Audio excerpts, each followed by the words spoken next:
Bonjour tout le monde, aujourd'hui je vous propose de réagir à ce tweet.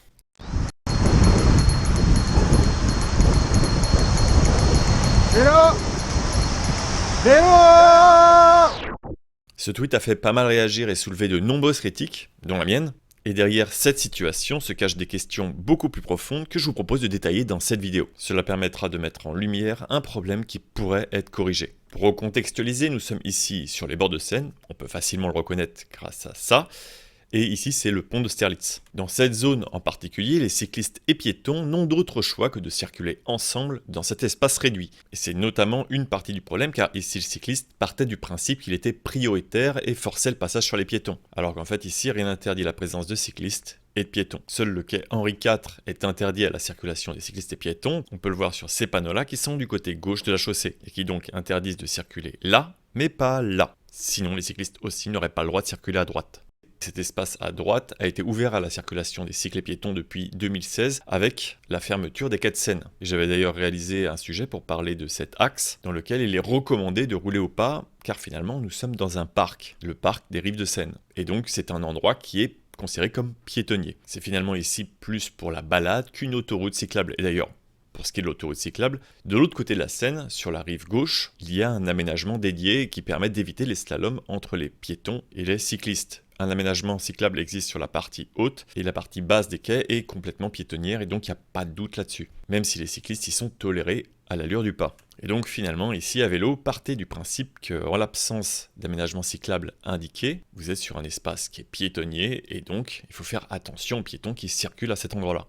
Et les symboles de cyclistes présents au sol indiquent juste qu'il est autorisé de circuler à vélo ici. C'est les mêmes que l'on peut retrouver sur le trottoir, et ça ne veut pas dire que le cycliste est prioritaire, juste qu'il a le droit d'être là. Et si vous aviez encore des doutes, pour en finir sur la signalétique, un petit peu plus loin il y a un panneau qui indique une zone de rencontre, celui-ci, ce qui veut dire que la priorité est donnée aux piétons et qu'ils n'ont pas l'obligation de se déplacer sur les trottoirs, même s'ils existent.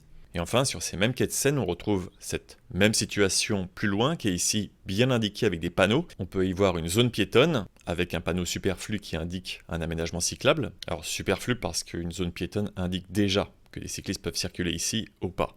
Et un petit peu plus loin, dès qu'il y a de l'espace suffisant pour créer une piste cyclable, les cyclistes ont une recommandation d'aménagement cyclable et les piétons ont l'obligation de rouler sur ce qui reste de la chaussée. Il va donc falloir mettre en place des panneaux parce qu'à première vue, certains cyclistes ont du mal à comprendre que quand il y a des piétons, il faut ralentir à l'allure du pas et ne pas les bousculer.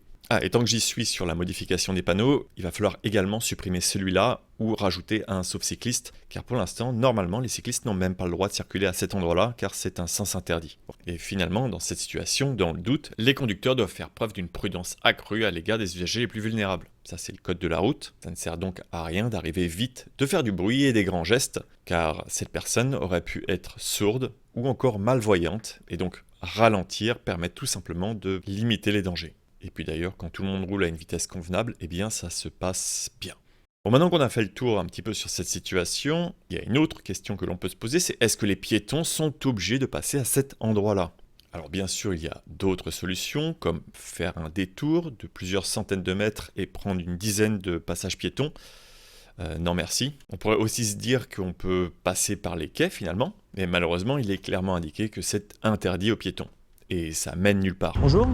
Est-ce que vous savez s'il y a une sortie après là-bas pour pouvoir... Justement, je viens de faire un Ah merde, y'a rien du tout là-bas. Ah, super, moi j'ai bien fait de vous demander. assez bon. Ça se termine face à cette barrière que l'on peut voir de l'autre côté.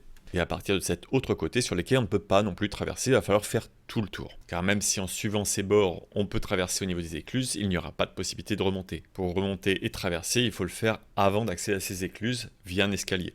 Une autre option qui avait été présentée par l'auteur de la vidéo, c'était de marcher sur le rebord. Mais bon, c'est pas vraiment quelque chose que je recommanderais pour les piétons, même si c'est vrai que la vue est sympa. Bon, finalement, on se rend compte que les piétons et cyclistes doivent se partager cet espace qui est très faible, qui fait seulement 2 mètres de large, avec une fréquentation qui est très importante.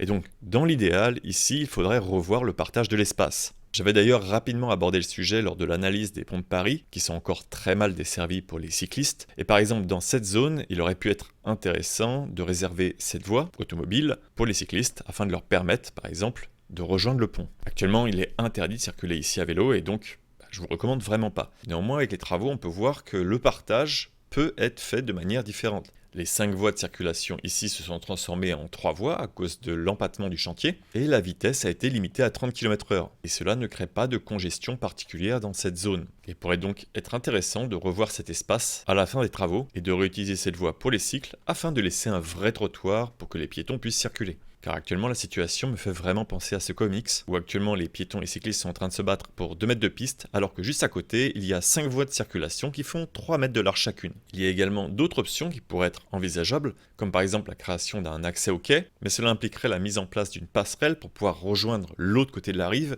et l'accès pour les piétons qui viendraient du pont serait encore très limité parce qu'il faudrait faire un détour pour pouvoir accéder au quai. Le partage des voies reste finalement la solution qui est la plus simple à mettre en œuvre et qui sera la moins coûteuse. Mais ici, il est important de signaler que cette zone en particulier est symptomatique d'un problème que l'on rencontre sur l'ensemble de la rive droite, qui est géré par la préfecture de police de Paris et qui refuse la modification des voies.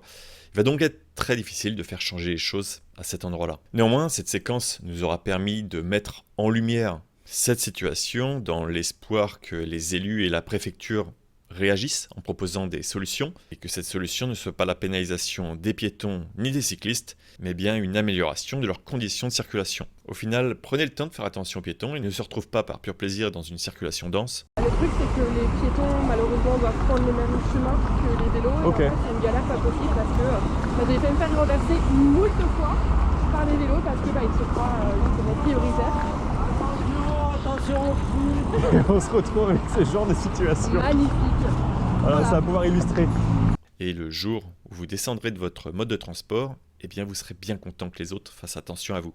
Parce que vous aussi, à votre tour, deviendrez piéton. Merci à tous ceux qui soutiennent financièrement ce média. C'est grâce à vous que je peux travailler à plein temps sur cette chaîne, aller investiguer sur place et réaliser ces sujets. Je tiens également à remercier toutes les personnes qui m'aident à la relecture de ces vidéos et permettent d'améliorer leur contenu. Et enfin, merci pour vos retours par rapport à ce type de format court, par rapport à la précédente vidéo. D'ailleurs, si vous aimez que je continue à en faire, eh bien n'hésitez pas sur Twitter à me signaler des posts qui mériteraient que je les analyse. Il est temps de vous dire à bientôt pour de prochaines vidéos.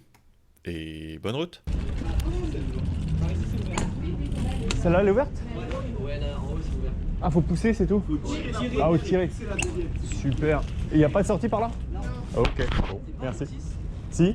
Départ. Je regarde toutes les vidéos. Ah, génial. Bonne soirée. Grave, avec plaisir. J'étais en train de faire un sujet juste derrière, là, sur la traversée, justement. Ouais. Et en fait, tu as des problèmes avec les piétons et cyclistes qui doivent passer par le même endroit. Et Ouais, juste là derrière. ouais, justement, et j'étais en train de filmer ça. Ok. Donc voilà, le sujet va sortir. Ok, cool. Ça va. Faites coucou du coup pour la fin de la vidéo. Allez, salut, passez une bonne soirée, ciao.